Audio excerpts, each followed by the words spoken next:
Graça e paz do Senhor Jesus, hoje gravando Ezequiel capítulo 4. Aqui Ezequiel vai começar verdadeiramente a sua missão de profeta. Ele vai começar a profetizar aquilo que Deus colocou no coração dele, para que ele dissesse àquele povo. E ele começa a dizer assim, agora, filho do homem, apanhe uma tabuinha de barro, coloque-a à sua frente e nela desenhe a cidade de Jerusalém. Algumas traduções dizem um tijolo e outras dizem uma telha. Mas a verdade é que ele pegou alguma coisa onde ele pudesse desenhar. Sabe aquela coisa, você não está entendendo? Quer que eu desenhe para você? Foi mais ou menos o que Deus fez com Ezequiel. Ele mandou ele desenhar para aquele povo o que iria acontecer a Jerusalém.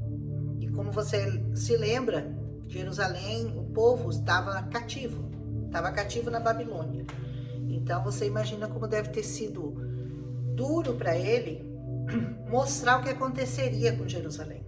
Jerusalém seria cercada, Jerusalém seria invadida, os muros de Jerusalém iriam cair por causa da iniquidade de Israel.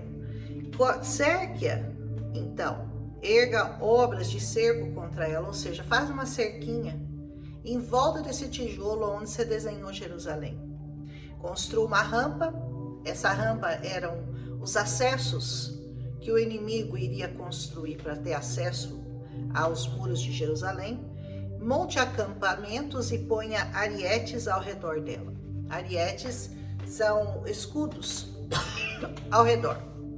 Depois apanhe uma panela de ferro, pega uma panela, coloque-a como muro de ferro entre você e a cidade e ponha-se de frente para ela. Ela estará cercada e você a sitiará. Essa é a ilustração que Deus pediu para que Ezequiel fizesse aquele povo, para que aquele povo entendesse como seria feito o cerco à cidade santa, à cidade sagrada, a Jerusalém. Isso será por sinal para a nação de Israel. Então Deus estava demonstrando e dando a eles um sinal do que iria acontecer com a nação. Deite-se então sobre o seu lado esquerdo e sobre você ponha a iniquidade da nação de Israel. Então ele se deitou do seu lado esquerdo e numa representação de Jesus, como que levando sobre ele o peso da iniquidade de Israel, deitando sobre o braço esquerdo e depois sobre o braço direito ele vai também se deitar sobre o direito. E daquela forma representando que ele levaria a iniquidade daquela nação, deitando-se de um lado e depois do outro lado. Você terá que carregar a iniquidade dela. Como Jesus carregou a cruz, diz aqui que o profeta iria carregar a iniquidade daquele povo durante o número de dias em que estiver deitado sobre o seu lado esquerdo. Determinei que o número de dias seja equivalente ao número de anos da iniquidade dela, ou seja, quantos anos ela cometeu a iniquidade, seria o número de anos que eles ficariam cativos. Ou seja, durante 390 dias você carregará a iniquidade. 390 dias, que equivale a 390 anos, né? Porque a palavra diz que cada dia corresponde a um ano. Então, profeticamente, 390 dias são 390 anos.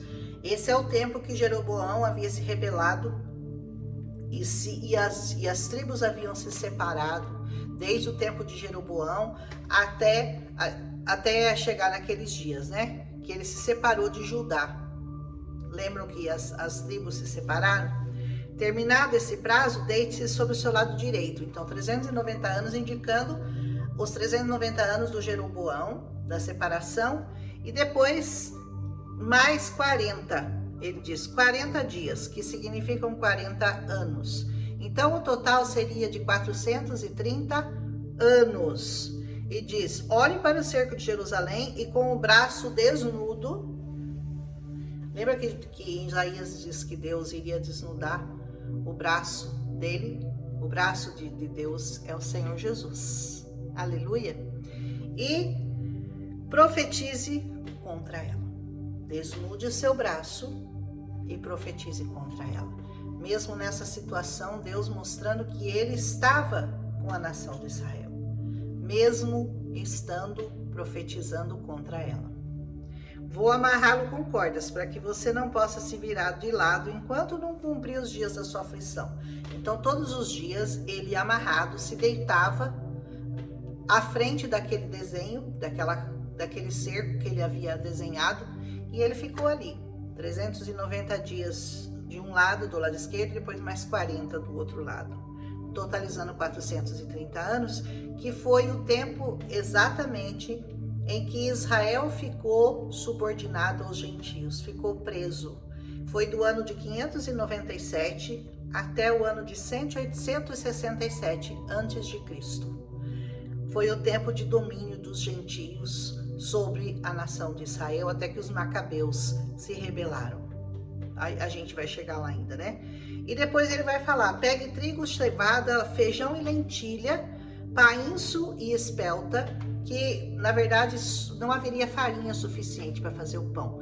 Então Deus pede para que ele misturasse todos esses ingredientes, que é o que eles teriam disponível. Deus estava mostrando, prevendo já a fome que haveria naquele lugar. Ponha numa vasilha e faça pão para você. Você deve comê-lo durante os 390 dias em que estiver deitado sobre o seu lado. Depois pese 240 gramas de pão por dia, olha só podia comer 240 gramas de pão por dia e coma-o em horas determinadas. Havia quantidade determinada e peso determinado de pão que ele podia comer todos os dias. É como se fosse uma ração, né? Todos os dias ele só podia comer aquilo. A água também seria racionada.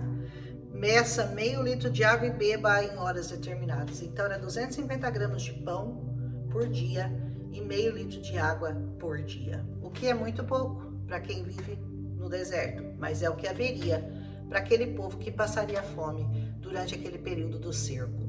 Coma o pão que você comeria, um bolo de cevada, asse-o à vista do povo usando fezes humanas como combustível.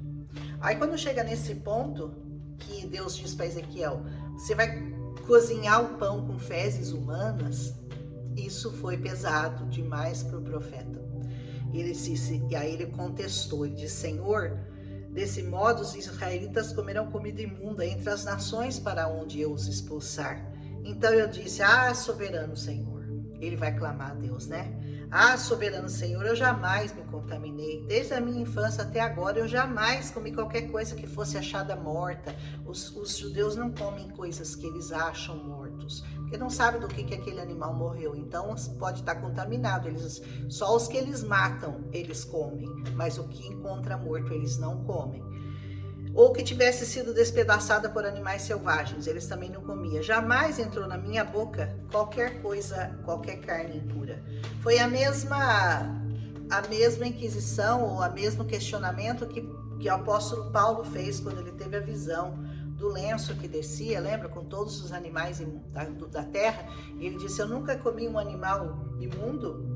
Os judeus não comiam, né? E ele contesta, então diz, aí Deus concorda com ele: tá bom, então eu vou deixar que você asse o seu pão em cima de esterco de vaca e não em cima de fezes humanas, o que era ainda muito degradante, mas que já era menos do que o esterco de seres humanos, né? E ele acrescentou: filho do homem, cortarei o suprimento de comida de Jerusalém.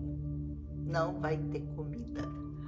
O povo comerá com ansiedade comida racionada e beberá com desespero água racionada, pois haverá falta de comida e de água. Ficarão chocados ao se verem uns aos outros e definharão por causa da sua iniquidade. Tudo isso tinha um único motivo, uma única razão de estar acontecendo aquele povo. Não era o primeiro cativeiro de Israel, não seria o último. Nós sabemos que Israel foi mantido cativo por vários povos, por várias nações. E o Senhor diz: tudo isso acontece por causa da sua iniquidade. Nós entendemos hoje, pela palavra, que a nossa iniquidade é a grande responsável por nós passarmos por grandes aflições, por grandes desesperos, por grandes lutas na nossa alma, porque a iniquidade nos separa de Deus e a nossa alma, ela tem fome e sede da palavra de Deus. Então, quando você sente aquele vazio na sua alma, que você não sabe de onde vem, e você se sente cercado por monstros que você nem sabe, que você nem consegue enxergar, saiba que tudo isso está sendo provocado pela ausência de Deus na sua vida. Deus é real, Deus vive e reina para sempre. Mas se você quiser desfrutar das coisas de Deus, se você quiser conhecê-lo, você tem que se aproximar dele, você tem que buscá-lo em espírito e em verdade. Buscar-me-eis e me achareis, quando me buscares de todo o vosso coração. Aí a sua alma vai ser saciada, aí os seus medos vão desaparecer, aí toda essa ansiedade, toda essa depressão, toda essa opressão que você sente vai sair de você. Não digo num passe de mágica, porque Deus não trabalha com mágica. Deus trabalha com a palavra. É dia após dia, mantimento após mantimento, ração após ração, todos os dias comendo o pão da vida e bebendo do sangue de Jesus, bebendo da água da vida e vivendo debaixo da luz que é o Senhor Jesus, é que nós conseguimos paz para nossas almas. O que Ezequiel estava mostrando para aquele povo eram tempos de aflição, eram tempos de fome, eram tempos de racionamento, eram tempos de viver debaixo de opressão maligna, debaixo da opressão de um povo que eles não conheciam, de um povo que não era o povo deles. E isso acontece até hoje com todas as almas que não se submetem ao Senhor Jesus. Isso você vai encontrar por toda a humanidade. Gente que tem tudo e que é infeliz, porque não consegue ver, porque não consegue sentir a presença de Deus na sua vida. E a nossa alma tem essa necessidade, a necessidade de estar na presença do Senhor. Embora você não veja, embora você não entende, porque a palavra diz que as coisas carnais não entendem, não discernem as espirituais, mas elas se discernem.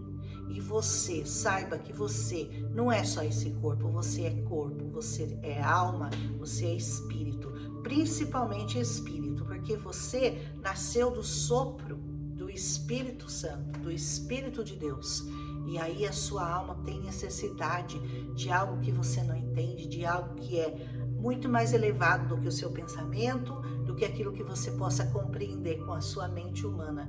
Então, você não entende as coisas de Deus, porque elas parecem loucura para você. Mas a partir do momento que você une o seu pensamento com o pensamento de Deus, as coisas clareiam. Essa palavra aqui fica cristalina, fica clara, fica muito óbvia para você. Por quê? Porque isso aqui é uma carta de um pai para um filho. E um filho conhece as coisas do pai, como o pai conhece as coisas do seu filho. Então, que nós atentemos para essa palavra, porque essa palavra nos traz vida. Não só vida normal, vida do dia a dia, mas vida eterna, vida espiritual, vida de paz com Deus. Quer ter paz? Busque ao Senhor. Ele é o príncipe da paz. Amém? Um abraço e até amanhã com Ezequiel capítulo 5.